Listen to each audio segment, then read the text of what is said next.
Hey everyone, welcome back to Go Kick Me, your favorite crowdfunding news and reviews channel here on YouTube. So we have another edition of our newish series called Fraudback Fridays, where we look at some of the most famous implosions or failures or scams in crowdfunding history. And today we're going to look at the Skarp Razor, 21st century shaving suspended. Yes, that's right, it has been suspended. That's not part of the original title.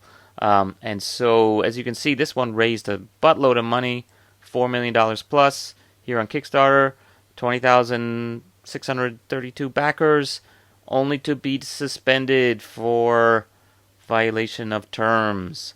So let's just quickly talk about the product and then we'll talk about what happened. Shaving as we know it is far from perfect. So there's this guy who is basically invented, along with his team, of guys who apparently don't shave very much.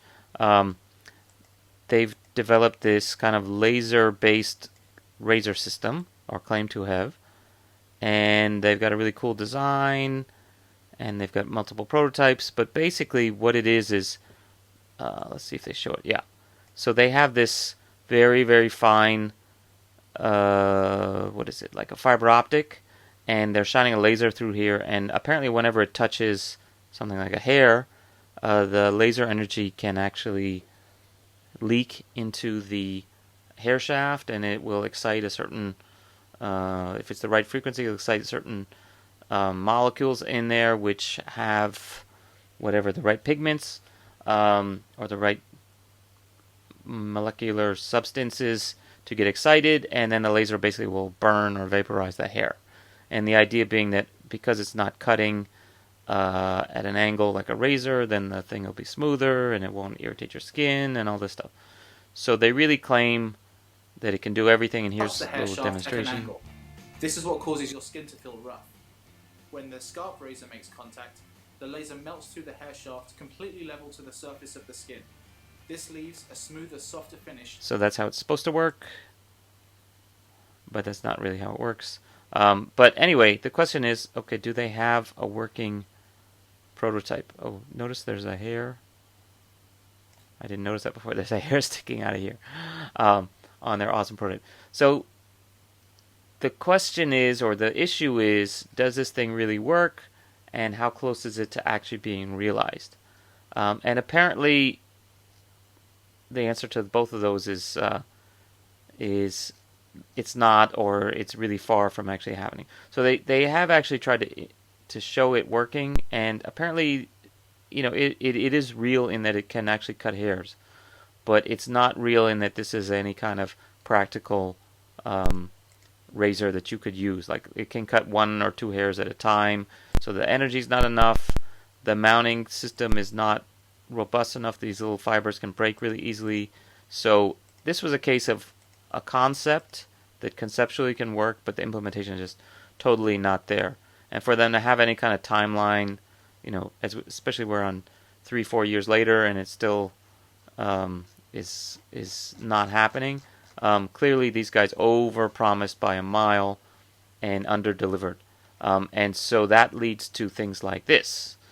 That futuristic razor that shaves hair was just banned by Kickstarter after raising $4 million. And this was in 2015. This thing was supposed to be delivered by 2016. And apparently they've kept doing it, pushing it back. And oh, by the way, this is an Indiegogo page, not to be confused with the Kickstarter page. That's because after they got banned here, or sometime while they're getting banned, they decided to go on to Indiegogo and keep raising money, because apparently Indiegogo's rules are less strict than Kickstarter's when it comes to prototypes. So apparently Kickstarter, if you read through here, they have a rule that says that you have to have a working prototype in order to do it. So that demonstration one apparently doesn't count. So is not presenting evidence of a working prototype. So what do? They just went on to Indiegogo and they decided to do it again. And so even the new one raised like a buttload of money, and apparently Indiegogo is willing to take part in misleading campaigns much more than Kickstarter is. So this one got 4 million, got stopped, which means none of the money went through. So what do? You go onto Indiegogo and you get 500K from another batch of suckers, victims. It's 2,000 something more people put in money. So I guess one of the things is here is you notice the price went way up, $289 versus the super early ones were 89 or 139 or 159, and so if these numbers are true, that's still a buttload of people put in for the late ones. And wow, even 2,000 people put. Oh, so that's a double pack. But still, clearly between the first one and the second one, they realized that their prices were way too low, or that they could charge more. People would still do it, and they pushed the timelines back and everything. So yeah, like I said, this is for March. This was for December, and this was a year and something ago, and still no razors. And I actually even checked on other videos, and even CNET actually went and visited the guys and saw it, and they said, yeah, it actually does work, it does cut, and they talked to the guy, and they go through the whole thing here. Taken down, gone, and then we got an email saying that we're taking it down because our prototype didn't meet the criteria that they have for the prototype. So, kudos to these guys for still being upfront, and apparently they still communicate with people. I went to see for myself whether the laser razor was real. Can't cut through this many at once right now, not with this fiber. But I see them burning individually, here and there. So you can see At kind of Skarp's lab in Southern California, the co-founders. You can see actually sort of the laser thing working and all that. They explain actually how it works, where the laser beam travels along the length of the fiber and only escapes when it hits a hair. At any point along that wall. So it's not that it's completely fake. It's just not at all ready for Normally, prime lasers time. can only cut dark hair, but to keep the color of their laser. See a few of these falling away as I brush across the surface, and I can smell a little bit of smoke coming up my nostrils. As you can see, the prototype cuts one hair at a time. Not terribly effective if you want to shave off a beard. In the next version, the company aims to have And then they even show while they're doing it, the get a thing close breaks. shave. On the prototype, the fiber that acts as the blade is And as it hangs here between those 2 points where it's very likely mounted, then it's enough. You hit a little bump in the skin, you break it because it's very, very, very brittle. Oops, just broke. So in other words, in concept, totally fine. In practice, totally not fine. raised $400,000 on another crowdfunding site.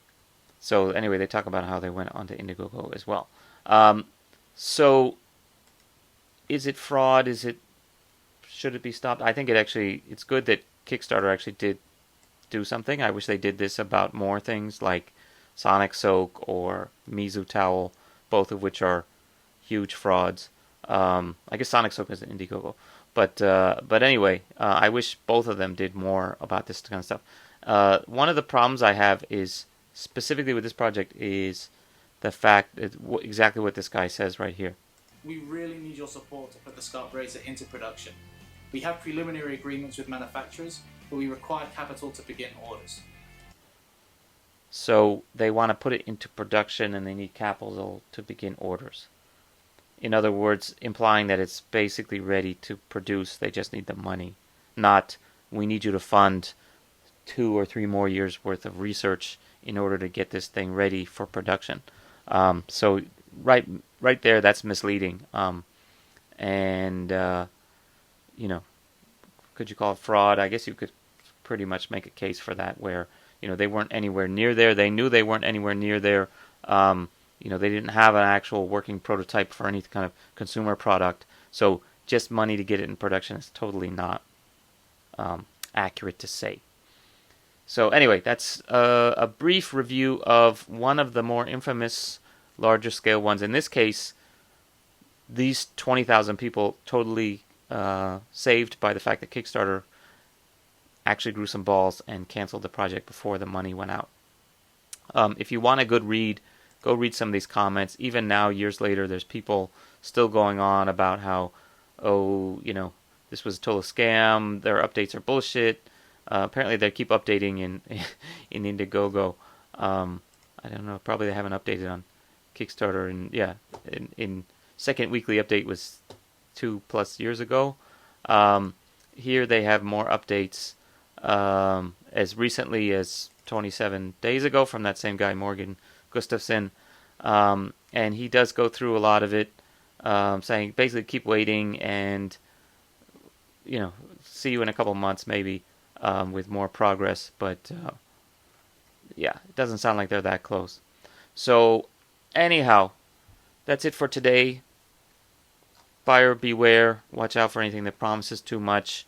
If the videos supplied don't really show you something completely working or very close to working, be very careful.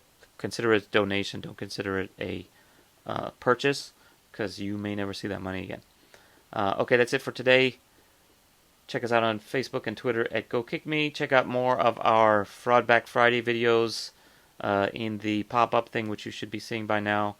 And don't forget to subscribe and give us a thumbs up. Okay, bye.